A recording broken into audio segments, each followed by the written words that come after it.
Hello friends, स्वागत है आप सभी लोगों का हमारे चैनल क्विक स्टडी में। मैं कमल बेस्ट। इस वीडियो के माध्यम से दोस्तों आपके यहाँ पर कराऊंगा आर्मी टेक्निकल एनए का दोस्तों फिजिक्स का पार्ट नंबर 14, यानी कि दोस्तों यहाँ पर आपको मिलेगा भौतिक विज्ञान का पार्ट नंबर 14। इससे पहले दोस्तों आपको 13 भाग कराए जा चुके हैं, जहाँ पर आपने महत्वपूर्ण क्वेश्चन को देखा, और आज यहाँ पर आप देखेंगे पार्ट नंबर 14 में भी महत्वपूर्ण क्वेश्चन भौतिक विज्ञान के। तो शुरू करते हैं। आराम से आप कॉपी और पेन निकाल लें, ताकि यहाँ पर जो भी क्वेश्चन आपको मिलेंगे दोस्तों, आप सारे क्वेश्चनों को लगातार नोट करते रहेंगे। तो शुरू करते हैं। कॉपी और पेन आप निकाल लेंगे। पहला क्वेश्चन दोस्तों आपको दिखता है, निम्न में कौन दूरी का एक मात्रक नहीं है। यानी कि आपको बताना है which of the following measurements is not a unit of distance. दोस्तों यहाँ पर देखिए आपको मेजरमेंट्स दिए हैं, यानी कि मात्रक दिए हैं। इनमें से आपको बताना है कौन सा वाला दूरी का एक मात्रक नहीं है। पहला आपको दिया एमीटर। एमीटर दोस्तों आप जानते हैं एक प्रकार से करंट का, यानी कि वैद्युत धारा का दोस्तों मात्रक होता है, यानी कि विद्युत को प्रेजेंस को बताता है। माना सर्किट में विद्युत है तो वहाँ पर दोस्तों आप एमीटर का इस्तेमाल करके पता लगा लेते हैं कि करंट है या नहीं है। और वैसे आप नेक्स्ट वाला देखते हैं। आपको दिया क्यूबाइट। क्यूबाइट क्या होता है दोस्तों? क्यूबाइट एक प्रकार का दूरी का मात्रक होता है। ये दोस्तों एक प्रकार का एंशिएंट मात्रक है। एंशिएंट कहने का मतलब है पुराना मात्रक है बहुत ज़्यादा, तो इसका वर्तमान में यूज़ नहीं होता। लेकिन जो क्यूबाइट है एक प्रकार से दूरी का मात्रक होता है। यदि आप मिडल फिंगर का दोस्तों यहाँ पे कोना लें और यहाँ पर आप एल्बो को लें, तो एल्बो और मिडल फिंगर के बीच की जो दूरी होती है उसी को दोस्तों क्यूबाइट कहते हैं। यदि आप क्यूबाइट को लें दोस्तों, 1 क्यूबाइट बराबर यदि आप सेंटीमीटर में देखें तो ये अप्रोक्सीमेटली होता है आपका 45.72 सेंटीमीटर। यदि आप इंच में देखें तो लगभग दोस्तों 18 इंच होता है। तो इनको भी आप नोट कर लेंगे, हो सकता है आपको पूछा जाए। और वैसे आप पार्सेक देखें, पार्सेक आप जानते हैं ये दोस्तों बड़ी दूरियों का मात्रक होता है, यानी कि दूरी का सबसे बड़ा मात्रक होता है पार्सेक।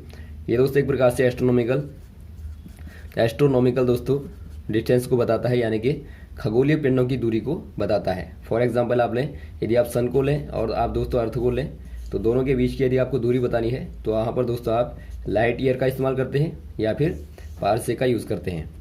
वैसे आप नेक्स्ट वाला देखते हैं। एंगस्ट्रॉम दिया है आपको।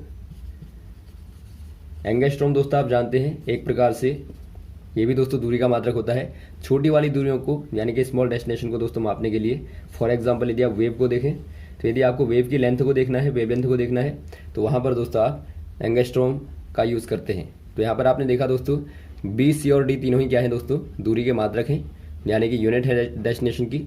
लेकिन शुरू वाला जो आपका ए वाला देखा आपने, ये दोस्तों आपका दूरी का मात्रक नहीं है। तो आप ऑप्शन नंबर ए वाले में, यानी एमीटर में टिक कर देंगे। अगला क्वेश्चन देखिए दोस्तों, निम्न में कौन ऊपर फेंकने पर नियत रहता है। यानी आपको बताना है which one of the following is constant while throwing upward. यदि आप ऊपर को थ्रो करते हैं दोस्तों, माना आपने कोई ऑब्जेक्ट को लिया, यहाँ पर कोई ऑब्जेक्ट आपके पास में है, यदि आप इसको ऊपर की ओर थ्रो करते हैं दोस्तों, तो इसका मास m है, वेलोसिटी v है।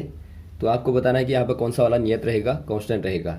यहाँ पर देखिए दोस्तों, यदि आप बात करें एक्सेलरेशन की, यानी कि त्वरण जो यहाँ पर होगा वो क्या होगा दोस्तों, माइनस का g होगा। क्योंकि आप जी को देखते हैं अर्थ के केस में दोस्तों, यहाँ पे जो एक्सेलरेशन होगा वो आपका जी होगा, और यहाँ पर आपका ये जी माइनस है, क्योंकि आपका ऊपर को फेंकने में दोस्तों नेगेटिव होगा। वैसे आप यहाँ पे देखें दोस्तों, पहले वाला यहाँ पर आपको शुरू वाला दिया है विस्थापन, यानी कि डिस्प्लेसमेंट। आप जानते हैं लगातार यदि पार्टिकल चलता रहेगा दोस्तों, तो इसका डिस्प्लेसमेंट क्या होता रहेगा, चेंज होता रहेगा। और ये चेंज होगा दोस्तों, तो इससे क्या होगा, वेलोसिटी लगातार चेंज होती रहेगी, क्योंकि वेलोसिटी इक्वल टू क्या होता है, डिस्प्लेसमेंट अपॉन टाइम होता है। तो यहाँ पर आपने देखा दोस्तों डिस्प्लेसमेंट चेंज होगा, वेलोसिटी चेंज होगी। और काइनेटिक जो है, काइनेटिक क्या होता है, 1/2mv² होता है। यानी वेलोसिटी आप लगातार बदलते रहेंगे तो काइनेटिक लगातार बदलेगी दोस्तों। तो यहाँ पर आपने देखा दोस्तों जो एक्सेलरेशन है, यानी कि जो त्वरण होगा वो आपका कांस्टेंट रहता है, यानी कि नियत रहता है ऐसे वाले केस में। तो ऑप्शन नंबर आप टिक कर देंगे दोस्तों सी वाले में, यानी यहाँ पर त्वरण जो होगा वो कांस्टेंट रहेगा, यानी कि नियत रहेगा। अगला क्वेश्चन देखिए दोस्तों, शुद्ध जल किस तापमान पर जमता है। यानी आपको बताना है pure water फ्रीजेज at what temperature. यदि आपको दोस्तों प्योर वाटर को फ्रीज करना है तो यहाँ पर आपको कौन सा वाला टेम्परेचर देना पड़ता है, यानी कौन सा वाला दोस्तों आप तापमान देंगे। आप जानते हैं दोस्तों यदि आप प्योर वाटर को जमाते हैं तो वहाँ पर आप 0 डिग्री सेंटीग्रेड के आसपास लाते हैं, और यहाँ पर आपको दिया है फ़ारेनहाइट में। और आप जानते हैं 0 डिग्री सेंटीग्रेड बराबर क्या होता है दोस्तों, ये आपका 32 फ़ारेनहाइट होता है। और यदि दोस्तों यहाँ पर आप फॉर्मूले का यूज़ करें तो आपका होता है C-0/100 इक्वल टू F-32/180। तो यहाँ से भी दोस्तों यदि आप C बराबर 0 रखेंगे तो आपको F बराबर मिलेगा 32। तो ऑप्शन नंबर हो जाएगा यहाँ पर आपका बी वाला, तो आप बी वाले में टिक कर देंगे। अगला क्वेश्चन देखिए दोस्तों, निम्नों में से कौन सा यंत्र स्वप्रेरण पर कार्य करता है, यानी कि आपको बताना है विच device is work on the basis of principle of mutual inductance. यदि आप बात करें दोस्तों म्यूचुअल इंडक्टेंस की, यानी कि एक प्रकार से आप कहते हैं स्वप्रेरण, इस पर कौन कार्य करता है दोस्तों। पहला आपको दिया है ट्यूबलाइट, सेकंड आपको दिया ट्रांसफार्मर, थर्ड आपको दिया फोटोडायोड, फोर्थ आपको दिया है इलेक्ट्रिकल मोटर। यहाँ पर दोस्तों आप देखते हैं जो ट्रांसफार्मर दिया है, ट्रांसफार्मर दोस्तों एक प्रकार से किस पर कार्य करता है, ये दोस्तों आपका स्वप्रेरण पर कार्य करता है, यानी एक प्रकार से आप कहेंगे दोस्तों ये म्यूचुअल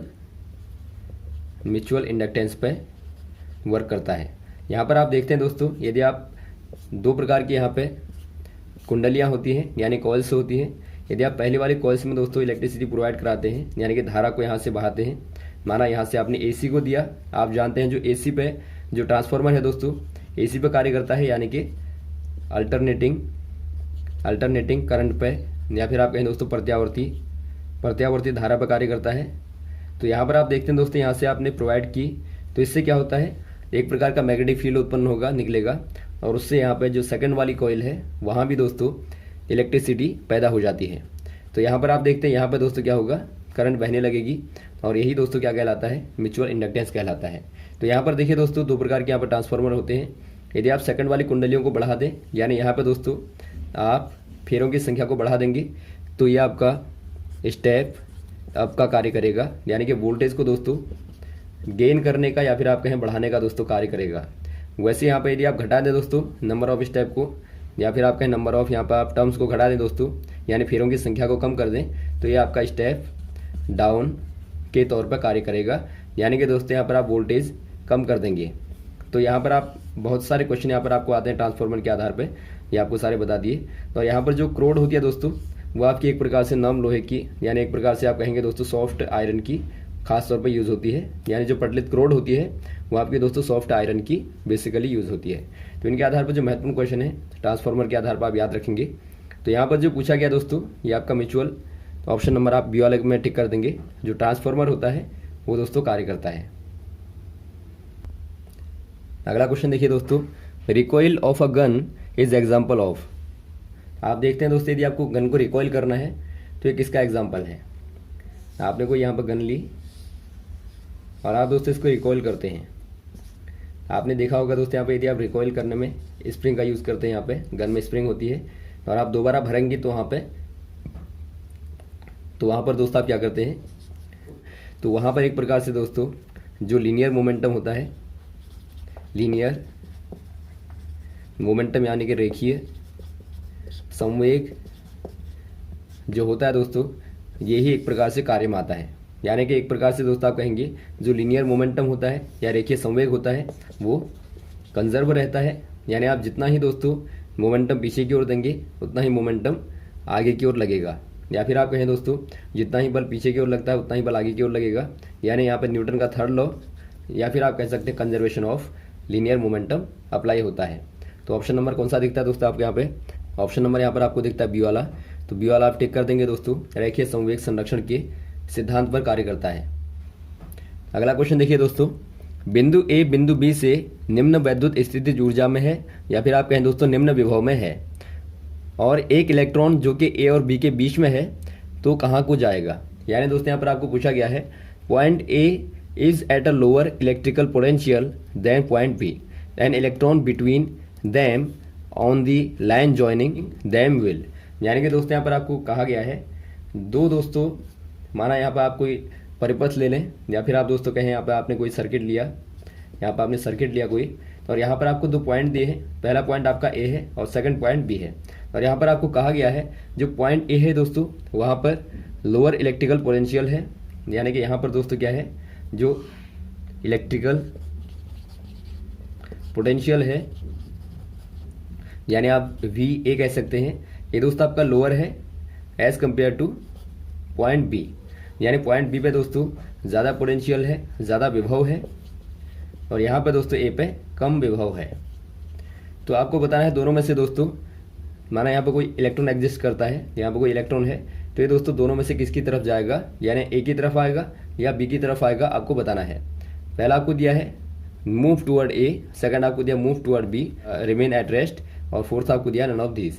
यहाँ पर आप देखिए दोस्तों, यदि आप दोनों पॉइंटों के बीच में एक पोटेंशियल डिफरेंस क्रिएट करते हैं, यानी एक प्रकार से आपने यहाँ पर कम ज़्यादा कर दिया, तो यहाँ पर क्या होगा, एक प्रकार से पोटेंशियल डिफरेंस क्रिएट होगा, और इससे दोस्तों जाहिर तौर पर इलेक्ट्रिसिटी प्रोवाइड होगी, यानी एक प्रकार से दोस्तों यहाँ पर धारा बहेगी।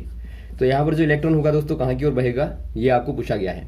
यहाँ पर देखिए दोस्तों, जो हायर पोटेंशियल होगी वहाँ की ओर इलेक्ट्रॉन मूव करेगा, क्योंकि आप जानते हैं पोटेंशियल एक प्रकार से दोस्तों क्या है, वर्क के तौर पर आप इसको देख सकते हैं, यानी कार्य के तौर पर आप देख सकते हैं। यानी ये दोस्तों ज़्यादा कार्य करेगा, ज़्यादा कार्य करने का मतलब है ज़्यादा बल लगाएगा, या ज़्यादा दोस्तों इसको क्या करेगा, विस्थापित करेगा अपनी ओर।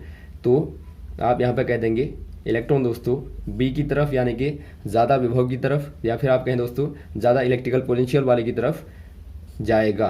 तो ऑप्शन नंबर कौन सा हो जाएगा, बी वाला हो जाएगा दोस्तों, मूव टुवर्ड बी। यानी यहाँ पर दोस्तों धारा का रुख कहाँ की ओर होगा, यहाँ की ओर होगा दोस्तों, as a case of V B is greater than V A. अगला क्वेश्चन देखिए दोस्तों, दंड चुंबक के मध्य चुंबकत्व का मान होगा, यानी कि आपको बताना है magnetism at the centre of bar magnet is. दोस्तों आपके पास में कोई बार मैग्नेट है, यानी दंड चुंबक है, आप जानते हैं यहाँ पर दो पोल होते हैं, यानी कि दो ध्रुव होते हैं, नॉर्थ और साउथ। तो यहाँ पर आपको बताना है कि यहाँ पर दोस्तों मिडिल पे, यानी बीच में मैग्नेटिज्म क्या होगा, यानी यहाँ पर चुंबकत्व क्या होगा। आप जानते हैं दोस्तों जो मैग्नेटिज्म होता है मैक्सिमम कहाँ पर होता है, ये दोस्तों आपका पोल्स पर होता है, क्योंकि आप जानते हैं पोल्स पर ही दोस्तों वैद्युत बल रेखाएं निकलती हैं, यानी चुंबकीय बल रेखाएं निकलती हैं, यानी कि आप कहेंगे मैग्नेटिक लाइन्स निकलती हैं दोस्तों। और जो मिडिल होता है, मिडिल पर दोस्तों एक प्रकार से कोई मैग्नेटिज्म नहीं होता, यानी आप मिडिल पर देखेंगे दोस्तों दोनों के, तो यहाँ पर आपको जीरो मैग्नेटिज्म मिलेगा, यानी यहाँ पर दोस्तों कोई चुंबकत्व तो नहीं होता। तो ऑप्शन नंबर हो जाएगा आपका सी वाला, जीरो। और जो मैक्सिमम होता है वो दोस्तों पोल पर होता है। ये क्वेश्चन भी आता है कि कहाँ पर मैक्सिमम होता है बताइए, तो आप पोलों पर कह देंगे। अगला क्वेश्चन देखिए दोस्तों, रेतीली सड़क पर चलना कंक्रीट पर चलने से ज़्यादा कठिन क्यों होता है, यानी कि आपको बताना है it is more difficult to walk on a sandy road than on a concrete road. यदि आप दोस्तों दो यहाँ पर रोडों को लें, एक आपके पास में दोस्तों सैंडी रोड है, यानी एक प्रकार से रेतीली दोस्तों सड़क है, रोड है, और सेकंड आप ले लें कंक्रीट वाली है, यानी एक प्रकार से यहाँ पर आपने कंक्रीट बिछा रखा है, तो यहाँ पर आपको चलना है। तो आप दोनों में चलेंगे दोस्तों, कहाँ पर आपको ज़्यादा ईजी होगा। आप देखते हैं कंक्रीट पर चलना दोस्तों ज़्यादा ईजी होता है, ऐसा क्यों होता है आपको बताना है। यहाँ पर दोस्तों मेनली रीज़न होता है फ्रिक्शन का। फ्रिक्शन यानी कि दोस्तों घर्षण का यहाँ पर कारण होता है। घर्षण का मतलब दोस्तों आपने पढ़ा होगा, जो अपोजिंग फोर्स होता है, यानी एक प्रकार से माना कोई वस्तु यहाँ पे आगे की ओर मूव कर रही है, इधर की ओर दोस्तों गति कर रही है, तो जो अपोजिंग फोर्स होगा, यानी कि जो अपोजिट डायरेक्शन में लगने वाला फोर्स होगा, अपोजिंग फोर्स जो होगा दोस्तों, आप उसी को कहते हैं फ्रिक्शन। लेकिन यहाँ पर देखिए दोस्तों, हमेशा ही फ्रिक्शन जो है आप नेगेटिव केस में आप नहीं देख पाएंगे, यानी कुछ ना कुछ इसके क्या होते हैं, लाभ भी होते हैं। तो यहाँ पर दोस्तों एक प्रकार से जो फ्रिक्शन होता है उसके हमेशा ही लॉस नहीं होते, बल्कि कुछ प्रॉफिट भी होते हैं। तो यहाँ पर जो एग्जाम्पल है ये आपका फ्रिक्शन का प्रॉफिट का ही एग्जाम्पल है। आप देखते हैं दोस्तों, यदि आपको टाइल पर चलना है या फिर आपको रेत पर चलना है तो ज़्यादा कठिन होता है। यदि आप फर्श पर चलेंगे या फिर आप दोस्तों कंक्रीट पर चलते हैं तो ये ज़्यादा ईजी होता है। इसका रीज़न होता है जो पैरों के बीच और कंक्रीट और पैरों के बीच का जो घर्षण होता है दोस्तों, यदि आप कंक्रीट के और पैरों के बीच का घर्षण लें यानी फ्रिक्शन को लें, ये दोस्तों आपका ज़्यादा होगा, यानी कि मोर देन यहाँ के मुकाबले। यानी कि यदि आप सैंडी रोड पर चलेंगे या फिर दोस्तों आप टाइल्स पर चलते हैं तो वहाँ पर जो टाइल्स के बीच, टाइल और हमारे पैरों के बीच का फ्रिक्शन होगा, या दोस्तों रेत और हमारे पैरों के बीच का फ्रिक्शन होगा, वो दोस्तों फ्रिक्शन यहाँ पे जो सैंडी वाले में होगा वो कम होगा एज़ कम्पेयर टू कॉन्क्रीट। यानी आप कह देंगे दोस्तों जो कॉन्क्रीट में फ्रिक्शन होगा वो ज़्यादा होगा यहाँ के मुकाबले।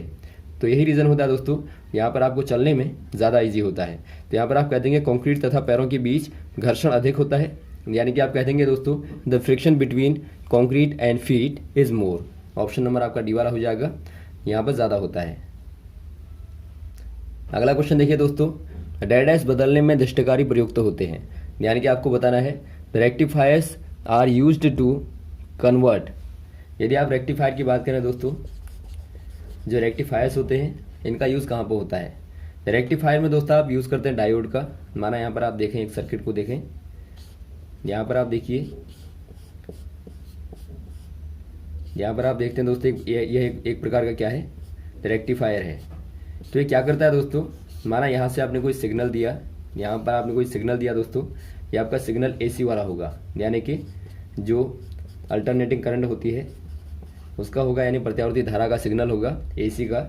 तो यहाँ पर आप देखते हैं साइक्लिक पाथ में आती है एसी, और यहाँ से जाएगी दोस्तों, तो यहाँ पर ये आपका केवल एक ही टर्म को पास होने देता है।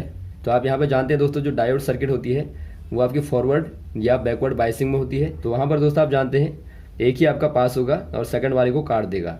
तो इस प्रकार से काटते काटते दोस्तों लगातार यहाँ पर से आप गुजारते रहेंगे, तो ये आपको लगभग यहाँ पे इस प्रकार की करंट को देगा। यहाँ से आपने एक साइक्लिक करंट को दिया और यहाँ पर दोस्तों आपको इस प्रकार की करंट प्राप्त होती है। यानी एक प्रकार से दोस्तों आपने क्या कर दिया, जो एसी थी उसको दोस्तों आपने डीसी में कन्वर्ट कर दिया। डीसी कहने का मतलब होता है दोस्तों डायरेक्ट करंट, यानी कि ये दिष्ट धारा होती है और ये आपका दोस्तों प्रत्यावर्ती धारा। तो दिष्टकारी का मतलब ही है, नाम से आपको मालूम लग रहा होगा।